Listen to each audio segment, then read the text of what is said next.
Hello guys, SSC GD के practice set के batch में आपका हार्दिक स्वागत है। गाइस, आज हम बात करेंगे डेली की तरह कुछ इंपॉर्टेंट क्वेश्चन एवं इसके साथ साथ स्टैटिक जीके के कुछ फैक्टों को कवर करेंगे। आज का दोस्तों हमारा पहला प्रश्न है, संसद के दोनों सदनों में संयुक्त अधिवेशन की अध्यक्षता कौन करता है? लोकसभा अध्यक्ष, राष्ट्रपति, उपराष्ट्रपति या फिर इनमें से कोई नहीं। तो यहाँ पर दोस्तों हमारा सही आंसर हो जाएगा लोकसभा अध्यक्ष। संसद के दोनों सदनों की जो संयुक्त अधिवेशन की अध्यक्षता करता है वो लोकसभा अध्यक्ष करता है। संयुक्त अधिवेशन बुलाया क्यों जाता है? जब कभी भी साधारण विधेयक के मामले में संसद के किसी भी सदन में उस विषय को लेकर गतिरोध उत्पन्न होता है तो राष्ट्रपति द्वारा संयुक्त अधिवेशन बुलाया जाता है। लेकिन बुलाया राष्ट्रपति के द्वारा जाता है, लेकिन इसकी अध्यक्षता लोकसभा अध्यक्ष द्वारा की जाती है। यदि लोकसभा अध्यक्ष अनुपस्थित है तो लोकसभा उपाध्यक्ष द्वारा, और यदि लोकसभा उपाध्यक्ष भी अनुपस्थित है तो राज्यसभा का उपसभापति इसकी अध्यक्षता करता है। राज्यसभा के सभापति को इसकी अध्यक्षता करने का अधिकार नहीं है, क्योंकि राज्यसभा का सभापति संसद के दोनों सदनों में से किसी का भी सदस्य नहीं होता। तो गाइस, संयुक्त अधिवेशन की अध्यक्षता किस आर्टिकल में है? 108 आर्टिकल के तहत प्रदान की गई है संसद को। ठीक है, 108 आर्टिकल के तहत संसद के संयुक्त अधिवेशन की बात कही गई है और लोकसभा अध्यक्ष इसकी अध्यक्षता करेगा, ये बात कही गई है 118 आर्टिकल में।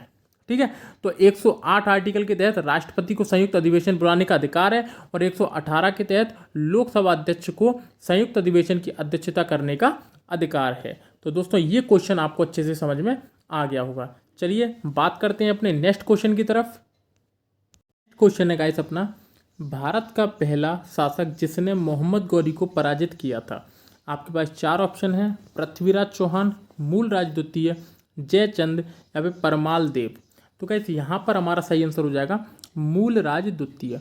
मूलराज द्वितीय पहला शासक था जिसने मोहम्मद गौरी को पराजित किया था।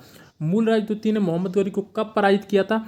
तो 1165 में मोहम्मद गौरी ने गुजरात पर आक्रमण किया था और उस टाइम पे गुजरात में सोलंकी वंश के शासक मूलराज द्वितीय द्वारा शासन किया जा रहा था। तो मूलराज द्वितीय ने इन्हें आबू के निकट, जो माउंट आबू है, आबू के निकट तलहटी के युद्ध में पराजित किया था। तलहटी के युद्ध में पराजित किया था। ठीक है, तो 1165 में सबसे पहले मूलराज द्वितीय ने इन्हें पराजित किया था। फिर 1178 में भीम ने इनको पराजित किया था। ठीक है, और उसके बाद 1191 में तराइन के प्रथम युद्ध में मोहम्मद गौरी को पृथ्वीराज चौहान ने पराजित किया था। लेकिन 1192 में तराइन के द्वितीय युद्ध में मोहम्मद गौरी ने पृथ्वीराज चौहान को बुरी तरीके से पराजित कर दिया था। तो भारत का पहला शासक जिसने मोहम्मद गौरी को पराजित किया था वो मूलराज द्वितीय आंसर हो जाएगा। ठीक है गाइस, चलिए आज के नेक्स्ट क्वेश्चन की तरफ। नेक्स्ट क्वेश्चन है गाइस हमारा, रोलिंग प्लान किस प्रधानमंत्री के समय में बना था? राजीव गांधी, पीवी नरसिम्हा राव, मोरारजी देसाई, नरेंद्र मोदी। तो हमारा यहाँ पर सही आंसर हो जाएगा मोरारजी देसाई।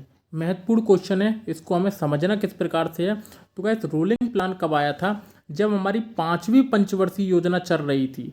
तो 5वीं पंचवर्षीय योजना का जो समय काल था वो 1974 से 1979 तक था। ठीक है, 1979 तक था। लेकिन मोरारजी देसाई जो केंद्र में जो गवर्नमेंट बैठी थी उसने इसको 1 साल पहले ही समाप्त कर दिया। 1978 में 5वीं पंचवर्षीय योजना को समाप्त कर दिया और इसके स्थान पर उन्होंने 1978 से 6वीं पंचवर्षीय योजना शुरू की 1983 तक। लेकिन जो भारतीय राष्ट्रीय कांग्रेस की सरकार है वो 1980 में बन गई थी और उन्होंने इस योजना को समाप्त कर, जो इन्होंने इसको 6वीं पंचवर्षीय योजना माना था, इस योजना को समाप्त करके 1980 से 1986 तक पंचवर्षीय योजना को रखा था। ठीक है, उन्होंने इसको 6वीं पंचवर्षीय योजना माना था और इस अंतराल को, जो 1978 से 1980 का जो अंतराल है, उसको रोलिंग प्लान का नाम दिया था। तो रोलिंग प्लान किस प्रधानमंत्री के समय में बना था? तो मोरारजी देसाई के समय में बना था। ठीक है गाइस, तो क्लियर हो गया होगा आपको ये वाला प्रश्न अच्छे से कि रोलिंग प्लान उन पांचवी पंचवर्षीय योजना जो 1974 से 1979 तक बनी थी, जो एक वर्ष पहले ही समाप्त कर दिया गया था और उसको छठवीं पंचवर्षीय योजना बना दिया गया था। लेकिन जैसे ही भारतीय राष्ट्रीय कांग्रेस गवर्नमेंट बनी, उसने 1980 से 1986 तक को पंचवर्षीय योजना में जोड़ दिया तथा जो 1978 से 1980 का जो समयकाल था उसको रोलिंग प्लान का नाम दे दिया। तो कहते इस प्रकार से इस प्रश्न को आपको समझना है। चलिए गाइस नेक्स्ट क्वेश्चन की तरफ चलते हैं।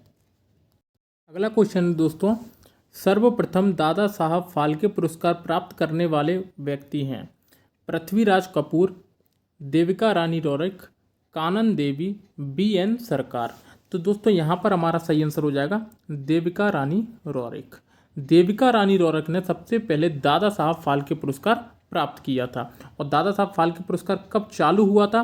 तो 1969 में ये चालू हुआ था और इस समय में ही पहली बार किसको दिया गया था? देविका रानी रौरिक को। एक प्रश्न यहाँ से और याद रखना कि मरणोपरांत दादा साहब फाल्के पुरस्कार प्राप्त करने वाले पहला व्यक्ति कौन है? तो वो पृथ्वीराज कपूर है, जो 1971-72 में दिया गया था। ठीक है, 1971-72 में मरणोपरांत दादा साहब फाल्के पुरस्कार प्राप्त करने वाले व्यक्ति कौन है? तो पृथ्वीराज कपूर है। तो दोनों ही प्रश्न आपको याद रखना है, कुछ भी पूछ सकता है पेपर में। ठीक है गाइस, चलिए नेक्स्ट क्वेश्चन की तरफ चलते हैं। नेक्स्ट क्वेश्चन गाइस, निम्न में से कौन सी रबी की फसल नहीं है? गेहूं, जौ, चावल, चना। तो दोस्तों यहाँ पर हमारा सही आंसर हो जाएगा चावल। चावल जो है वो रबी की फसल में नहीं आता है, खरीफ की फसल में आता है। रबी की फसल में हमारा गेहूं आता है, जौ आता है, चना आता है, मटर आता है, सरसों आता है, ये सारी चीज़ें, आलू आता है, ये सारी चीज़ें हमारी रबी की फसल के अंतर्गत आती हैं, जो कि उत्तर भारत में अक्टूबर नवंबर में बोई जाती है।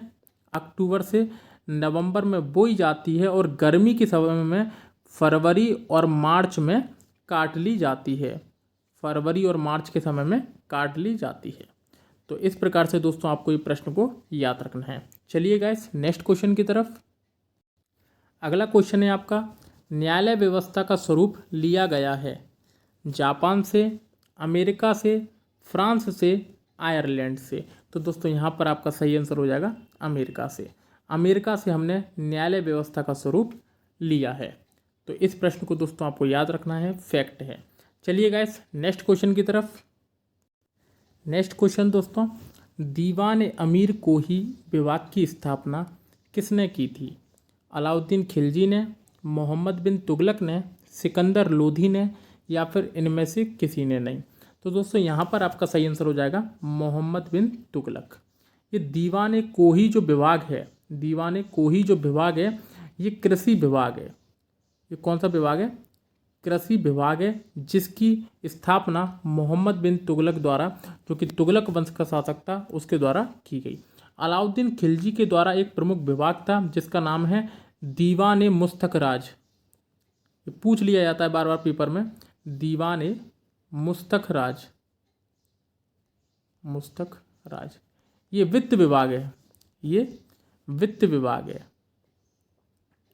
वित्त विभाग है, जिसकी स्थापना अलाउद्दीन खिलजी द्वारा की गई थी। तो दीवान कोही की स्थापना मोहम्मद बिन तुगलक के द्वारा और दीवान मुस्तक राज की स्थापना अलाउद्दीन खिलजी द्वारा की गई थी। चलिए guys next question. Next question दोस्तों, जब पानी जम जाता है तो उसका घनत्व घट जाता है, बढ़ जाता है, शून्य हो जाता है, नियत रहता है। तो दोस्तों यहाँ पर आपका सही आंसर हो जाएगा घट जाता है। पानी जब जम जाता है उसके बाद उसका घनत्व घटने लगता है। बात करते हैं ठंड के दिनों में जो मौसमी क्षेत्र पड़ते हैं या जो बर्फीले क्षेत्र पड़ते हैं, वहाँ पर ठंड जब पड़ती है तो 4 डिग्री सेल्सियस तक, 4 डिग्री सेल्सियस तक तो पानी क्या है, जमने लगता है। पानी जमने लगता है यानी कि घनत्व बढ़ जाता है। 4 डिग्री सेल्सियस तक जैसे ही पानी का घनत्व बढ़ता है उसके बाद, और पानी जम जाता है उसके बाद उसका घनत्व घटने लगता है। ठीक है दोस्तों, तो 4 डिग्री सेल्सियस तक मैक्सिमम पानी जमता है और उसके बाद उसका घनत्व घटने लगता है। तो इस प्रश्न को आपको ध्यान रखना है कि जब पानी जम जाता है उसके बाद उसका घनत्व घटने लगता है। चलिए गाइस नेक्स्ट क्वेश्चन की तरफ। नेक्स्ट क्वेश्चन है दोस्तों, संयुक्त राष्ट्र संगठन का मुख्यालय कहाँ स्थित है? वॉशिंगटन, रोम, जेनेवा, न्यूयॉर्क। तो यहाँ पर आपका सही आंसर हो जाएगा न्यूयॉर्क। यूएनओ का जो मुख्यालय है वो न्यूयॉर्क में स्थित है। यूएनओ की स्थापना के बारे में बात करेंगे तो 24 अक्टूबर 1945 को यूएनओ की स्थापना की गई थी और इसी कारण 24 अक्टूबर को संयुक्त राष्ट्र दिवस मनाया जाता है। और इसका मुख्यालय कहाँ है? न्यूयॉर्क में। इसके सदस्य देश कितने हैं? 193 इसके सदस्य देश हैं और जो लास्ट वाला सदस्य है 193वां वो है दक्षिणी सूडान। ठीक है दोस्तों, दक्षिणी सूडान इसका लास्ट वाला सदस्य है। बात करें इसके महासचिव के बारे में तो महासचिव इसके हैं एंटोनिया गुटेरेस। एंटोनिया गुटेरस ये इसके महासचिव हैं और ये कहाँ के हैं तो ये भी पूछ लिया जाता है, तो ये पुर्तगाल के हैं, पुर्तगाल के। ठीक है दोस्तों, तो एंटोनिया गुटेरेस इसके महासचिव हैं जो कि पुर्तगाल के हैं। 193 सदस्य हैं। 24 अक्टूबर 1945 को इसकी स्थापना की गई थी और न्यूयॉर्क में इसका मुख्यालय है। चलिए गाइस नेक्स्ट क्वेश्चन की तरफ। हमारा अगला क्वेश्चन है, कुचिपुड़ी कहाँ का नृत्य है?